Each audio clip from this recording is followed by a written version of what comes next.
Greetings, everyone. This is Rock and Roll Spot Convention with the Weekly Comic Roundup. We've made this week's X-Men books as well as one of this year's end-of-year one-shots. Now, to move on, kicking this off, we've got Amazing Spider-Man number 40. Where we left off in Gang War, Spidey and She-Hulk had dealt with an uprising in the monster metropolis and found Tombstone waiting for them. And he was there to talk.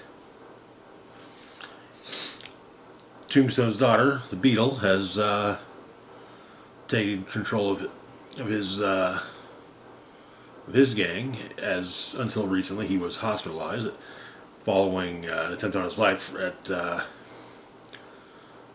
Janice's failed wedding. And so, Tombstone's wanting to make sure that the gang war ends as well as possible. So, the issue opens in the West Village. The Rose is suiting up.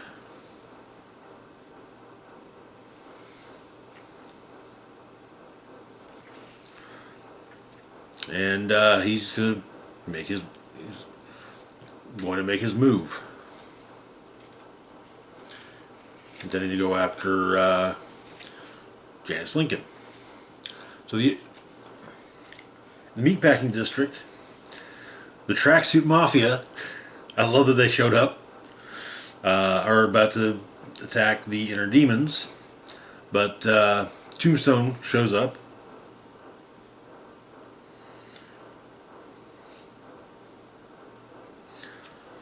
And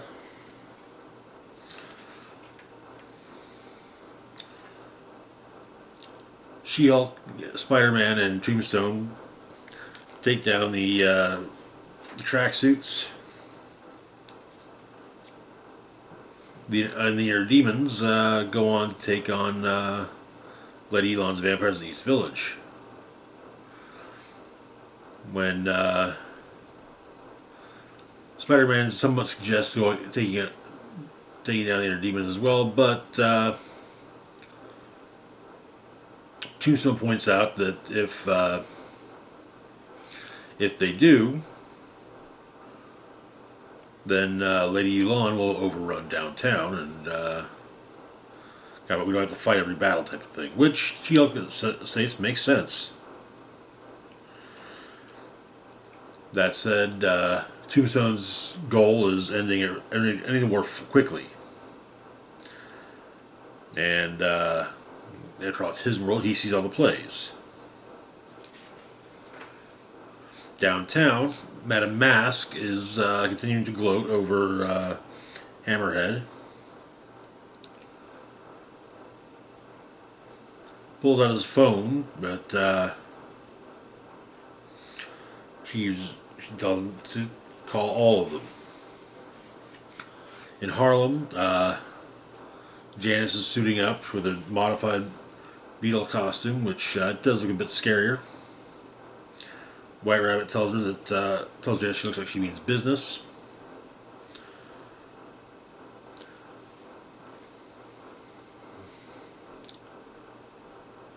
But back at Tombstone's place, he pours a drink for himself and She-Hulk. Apparently he just got word that Fisk is back in town. Spidey believes he means the Rose. And the Rose is back in town. And apparently there were whispers that ever since Tombstone and Spidey's unofficial team-up, that the two of them were working together. Which Spidey admittedly thought was a cute way to keep Tombstone in line. Tombstone agrees it was. But going out with him tonight, that night in particular, fighting side by side, no boss in Tri-State Area is going to work with him again. And so, they gotta wait till Fisk shows up at Tombstone's. And the drink that he poured for him and She-Hulk was good stuff, according to She-Hulk.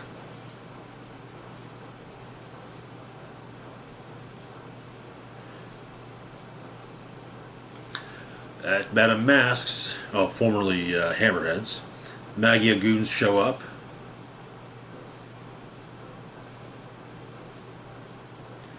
Asking if she has the boss, and she says it depends on who the boss is. Shows them that she's got Nefaria and Silvermane. She has Shotgun drop them. Picks up Silvermane's head, and Silvermane states that Madame Mask leads the Magia now. And so, as the Magia goons are sworn to follow the word of the boss, well, they're now her goons. Sugar Hill, Janice and her people go after Diamondback.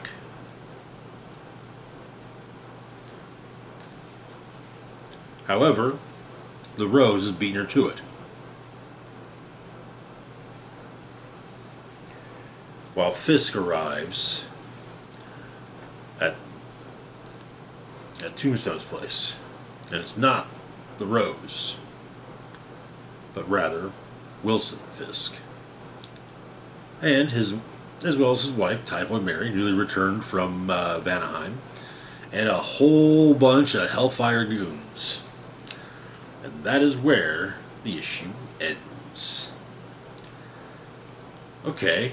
It was kind of a given that with Kingpin being back in New York, that he'd be getting involved. I appreciate the fact that his current affiliation with the Hellfire Club and place within it is being acknowledged. Gives just quite a bit of additional goons, that's for sure. Moving on, though, to our next book, we've got Spider-Boy, number 2. Where we left off, Spider-Boy is basically is still regaining his footing. So the issue begins at the Feast Center on Christmas Eve. Bailey asks if Christine and her family will take a picture of another Christmas tree with him, but it has one of the kids there to take the picture. However, the kid takes his phone and runs.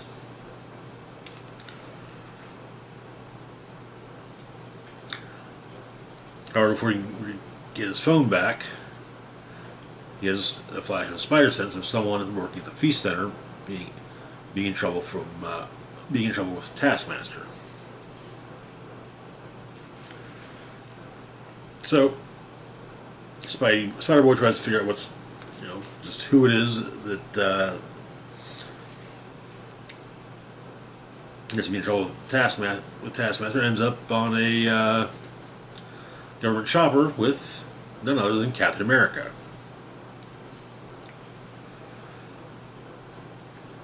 One of the guards on the chopper with him is secretly Taskmaster, who's been hired to steal who's going after some tech that Cap is transporting.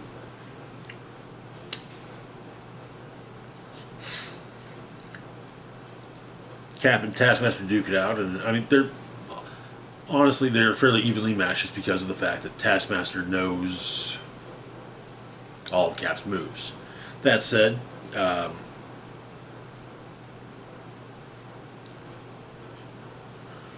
Spider-Man has informed Cap of the deal that he's got with Spider-Boy. No fighting. Spider-Boy's got to sit out the A-listers. However, this time it's kind of necessary because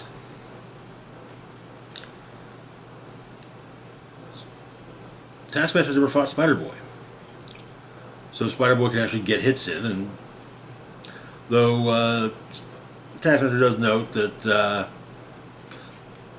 Spider-Boy's got some Daredevil. Almost completely Spider-Man, though. And it turns out that the tech that Taskmaster's trying to steal is, in fact, the Super Adaptoid. But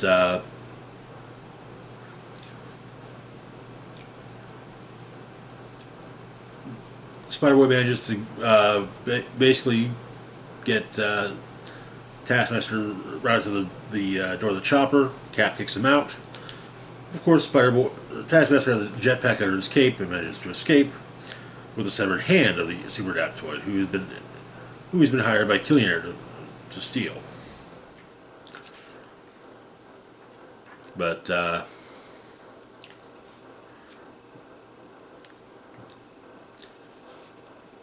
Cap and Spider-Boy have a moment, just talking, the usual hero talking with Cap and, being inspired.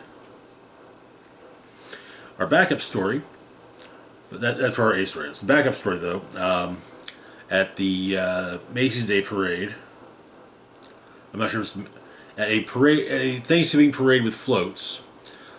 The Balloon Man has turned all of the floats into his balloon army.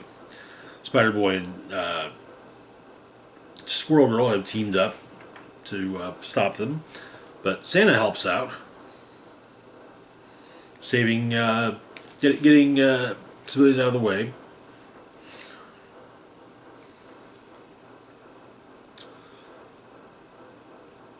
Using coal from his naughty list on the inflatable army. But Spider-Boy and Santa take down Balloon Man, and all's well that ends well. With an epilogue, on Christmas Day, there's a present for Bailey, Spider-Boy. As mentioned, his phone was stolen, which had the only pictures he had left of his mom.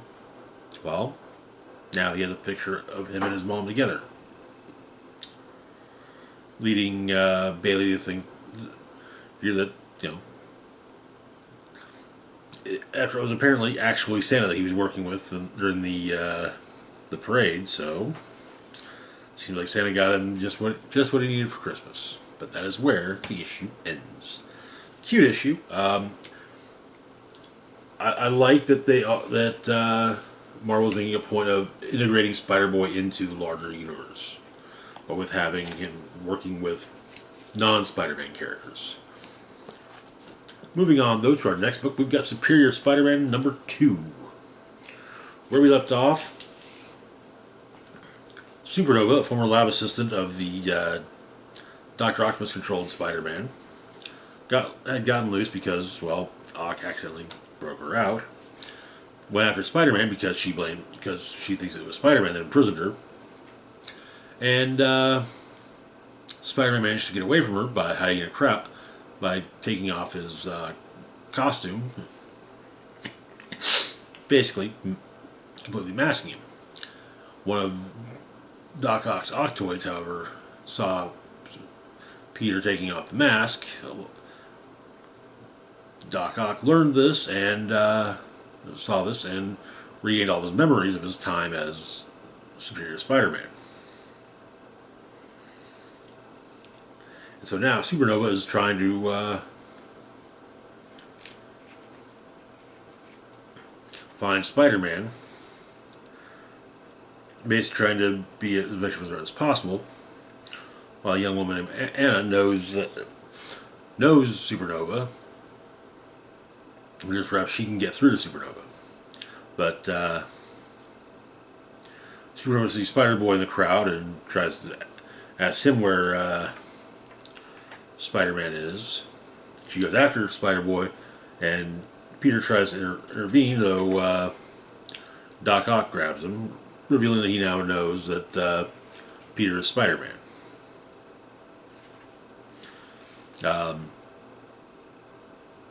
Spider-Boy tries to convince Supernova that he's not Spider-Boy's sidekick, he's Spider-Woman's sidekick, and yeah, that's it.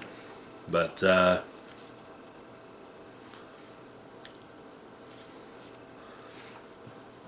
Otto and Peter fight a bit. After Spider-Boy's injured from the constant attack by Supernova, however, she has a moment of conscience.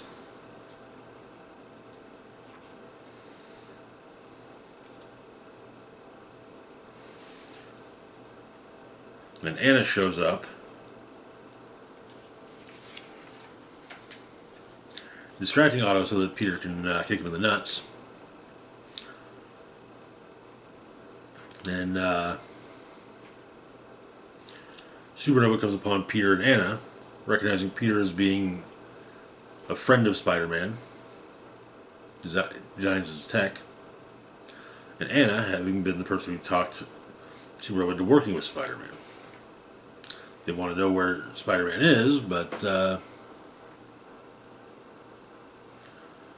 Anna points out that while covering Peter's web shooter, Anna points out that Supernova's problem isn't with Peter or her.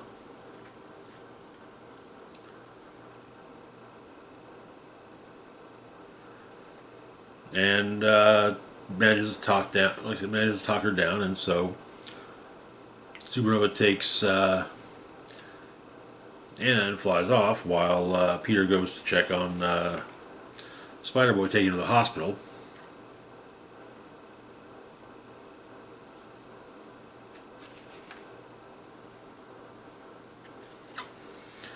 They talk a bit with Peter bringing up the fact that after he was removed from the Web of Life and Destiny, he now has two sets of memories, including one where the burglar, where rather than becoming Spider-Man, he was shot by the burglar.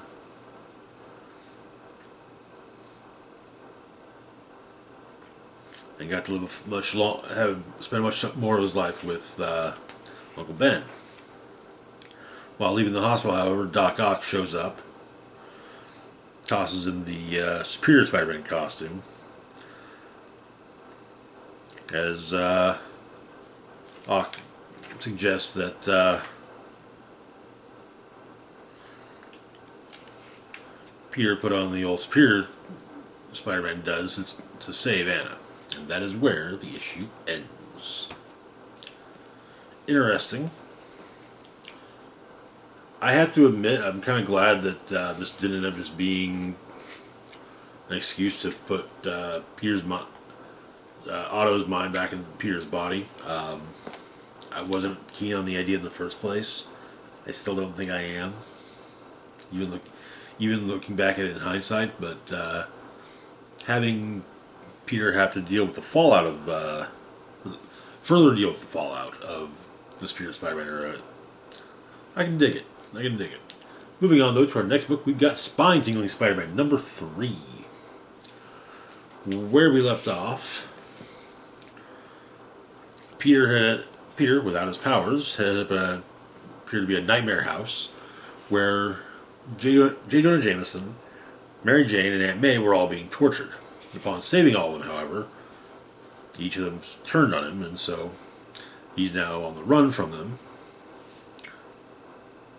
After a moment, though, he realizes they're robots. And everything comes together. It's a Mysterio plot. So, but he remembers that the robots that Mysterio makes with advanced speech capability tend to have crappy internal equilibrium. So, especially on stairs, and so he causes the 3 robots to fall, makes his way up, follows the hum of machinery, and finds Mysterio hooked up to a machine that's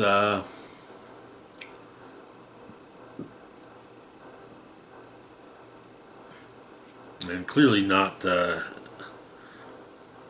by his design. Peter frees Mysterio. They make their way out of the house. Before they leave, Mysterio points out that there's a Spider-Man costume, which Peter puts on. As they make their way out of the house, apparently Mysterio's been getting been drugged up by the mysterious mastermind, and well, was building sets, basically putting everything together for the mastermind's plan. A bunch of would-be hunters in dressed as though they were going on a British fox hunt, like probably the British fox hunt in the, I don't know, at the latest 40s, 30s. But Peter realizes they're masked, injures him and Mysterio, each injure some of them, causing the rest to run off. They come upon some of the sets when Spider-Side shows up. Apparently, Spider-Side reveals the mastermind on the entire thing is none other than the one person who hates Spider-Man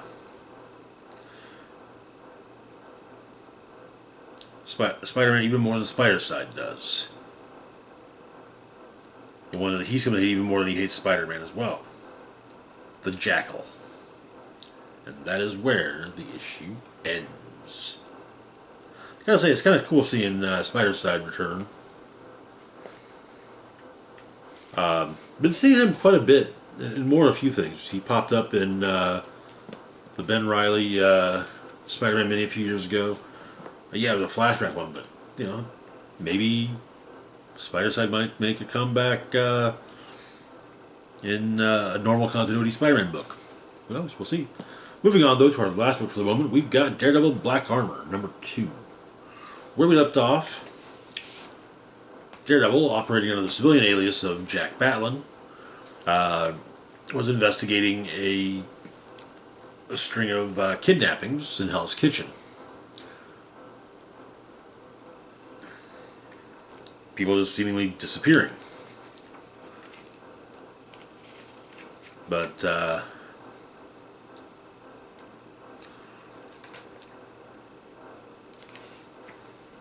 we open with a flashback to Matt's youth in Hell's Kitchen. Shortly after the accident which robbed him of his sight, and somewhat watching his father train, while Crusher Creel asks if he actually gets anything out of it.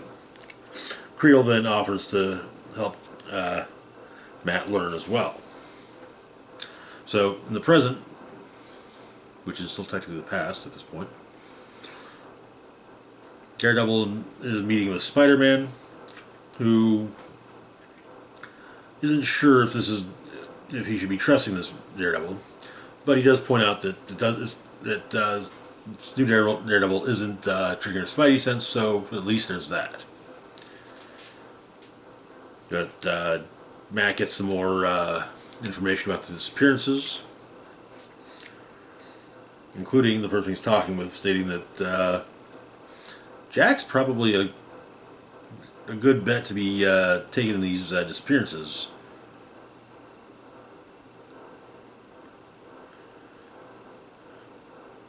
With his friend Juan stating that while Jack doesn't look like much, if someone's going after a rough crowd, Jack's got the devil in him.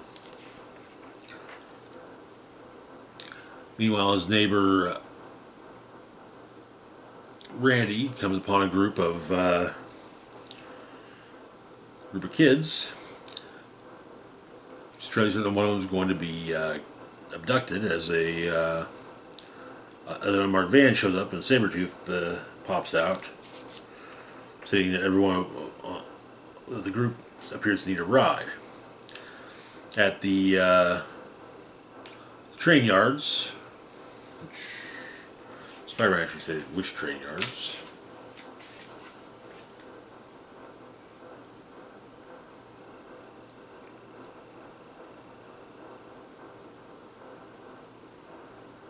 West Side Rail Yards.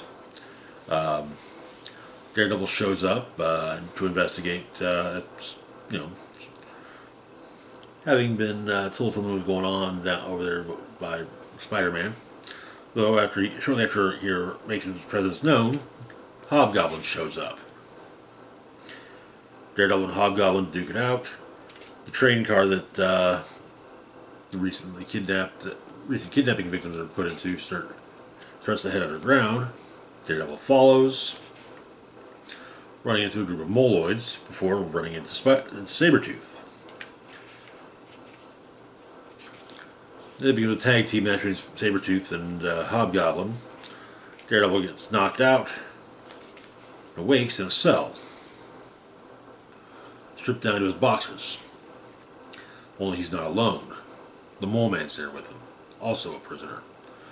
Explains that Baron Strucker's behind all of this, promised him respect and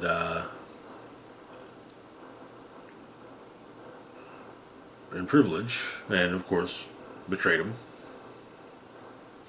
But Matt suggests that Mole Man get a lawyer. However, Matt is brought before Baron Strucker. Apparently, Strucker's running a underground fight club. The 1% of the 1% gets issued. Watch as supervillains take on regular people. Among the supervillains we see are Batroc, Tarantula, and Lady Deathstrike. And now, Strucker wants Daredevil to go into the ring. To which Daredevil states, just ring the bell. And that is where the issue ends. Alright, okay. I love these nostalgia minis, and it's kind of fun reading older Daredevil, especially since most of my experience reading Daredevil comics has been more has been ones from the last 20 years or so, as opposed to, you know, longer ago than that. So the differences in how Daredevil was written between the two time periods is interesting to note. Anyways, that's going to do it for now. As always, feel free to like, share, and subscribe. Links to my Facebook, Twitter, Mastodon, Patreon, and PayPal can be found in the description box down below. This is Rock and Roll Spock signing off, saying, live long and rock hard. Happy holidays, everyone.